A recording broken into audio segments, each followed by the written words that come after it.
Hi everybody, this is Teo the Blind Bassist. Welcome back to my channel. I am going to do just another vlog video today. I guess the early videos I want to go ahead and get issues about my blindness out of the way. So let's start with a little story about what it was like going blind. So, I was first diagnosed with diabetes at 17. Lost a lot of weight, ended up off of the medication and was doing all right through my 20s, mid-20s. Wasn't an angel, did a little drinking here and there, but for the most part was eating the standard diet that the American Diabetes Association suggests, following it to the T actually, eating several small meals a day anyway. So then, was a freelancer through most of my 20s, so had no health insurance, so regular doctor visits were just not a thing that I did. So I finally did end up getting a day job at a music store as their guitar technician, and that afforded me health insurance for the first time in a long time. So I started going to the doctor, and soon into going to the doctor, they found out that, my blood sugars were running a little high. I was type 2 diabetic again, which when I had lost weight when I was younger had reverted, but it was back. So they put me on medication and wanted me to keep tight control of my blood sugars. Had me on metformin, which is the most commonly prescribed medicine for diabetes. Well, anyway, it was just a couple of months in. So now we're in January 2005, and I first see my first little dark spot in my vision. It was slightly concerning, so of course I went back to my doctor, and just also the metformin in general just made me feel ill, not well. So I was speculating that maybe I was having some kind of adverse reaction to the medicine, and he insisted that it was because I hadn't been treating it for the past several years, and so we went on continuing my treatment, even though I suspected that the medicine was what was causing it anyway.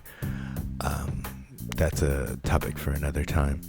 So that first black spot, and then after a couple of months, that little black spot became a black line.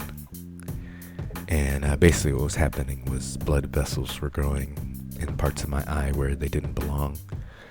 So that began that process. So the dot became a squiggly line. The squiggly line started branching out. And then one day, a field of red entered my field of vision. And this is in my left eye, mind you. Darker spots. Also at the time I was getting really ill, so I lost my job, lost my health insurance, wasn't able to do anything about my vision getting worse other than trying to control my diabetes, which was not going well. Well, according to the numbers, it was going well. My A1Cs, for those of you who know about diabetes, my A1Cs were actually back down to normal on the metformin. But, yeah, still having issues, still having symptoms. So, next thing I know, like I said, it was a big cloud of red. And then that kind of cleared up a little bit. But when that started clearing up, the black spots became more pronounced, which were the actual scar tissue from the new blood vessels pulling the retina off of the optic nerve, which is what is retinopathy. So that my left eye kept getting worse and worse, and it was pretty quickly. Like I said, starting in January, by that June, my left eye was not very usable. And Also in June, I got my first little dark spot in my right eye. Although losing the vision in one eye is concerning, losing eyesight in both eyes, this was, sent me into a depression, which I think also may have caused my symptoms to continue to escalate. But anyway, so basically the same process started happening in my right eye.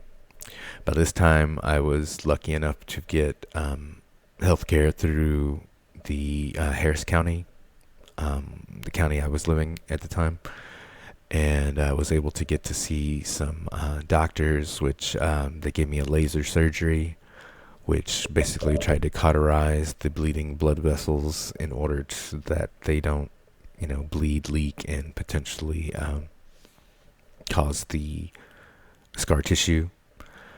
Um, the doctor initially told me that the surgery wouldn't be painful at all, but that was not the truth at all. It was extremely excruciating migraine like I've never experienced.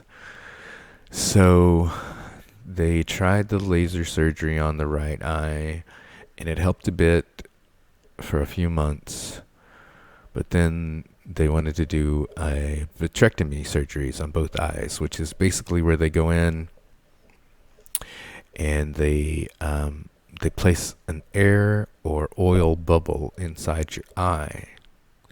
And what you have to do after the surgery, you have to lay flat facing downward in order to have gravity help that air or oil bubble push up.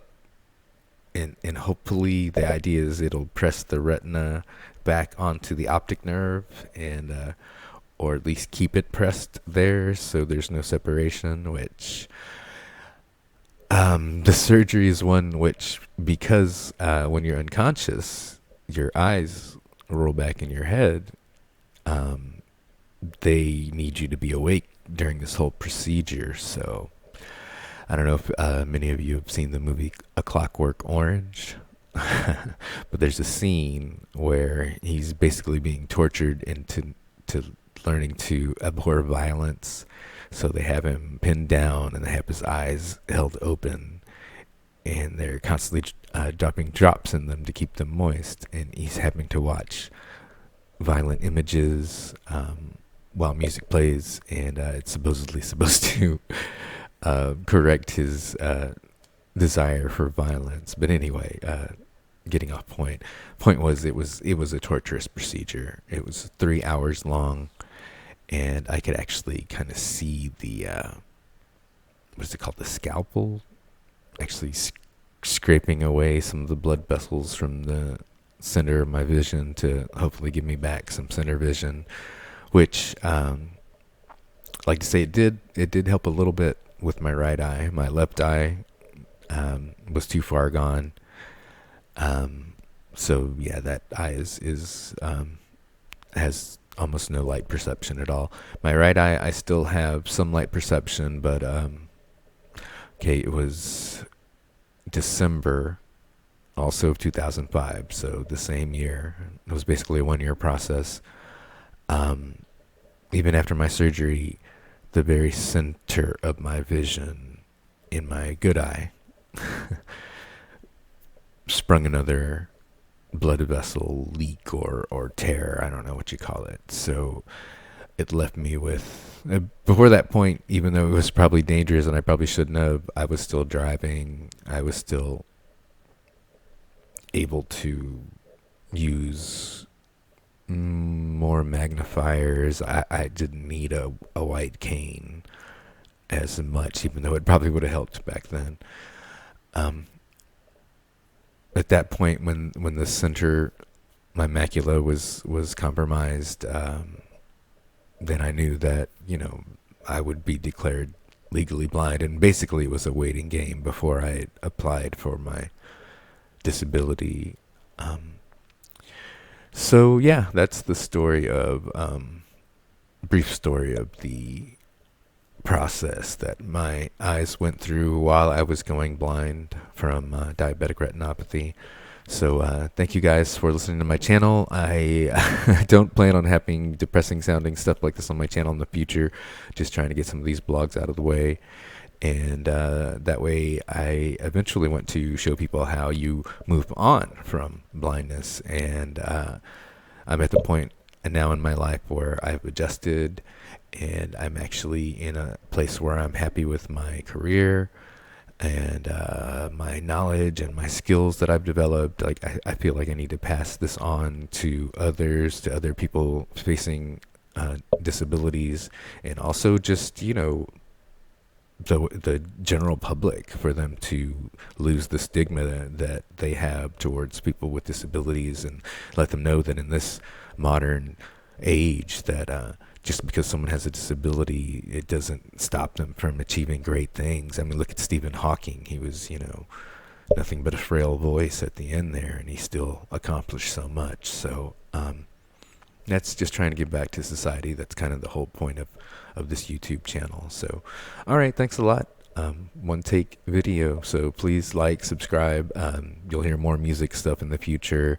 You'll hear more positive stuff and maybe other tutorials. I'm not sure. Still kind of trying to decide what I want to do with the channel. So thank you all for subscribing, and thank you for watching if you made it this far. And yeah, we'll talk to you soon. This is Teo, the blind bassist, signing out.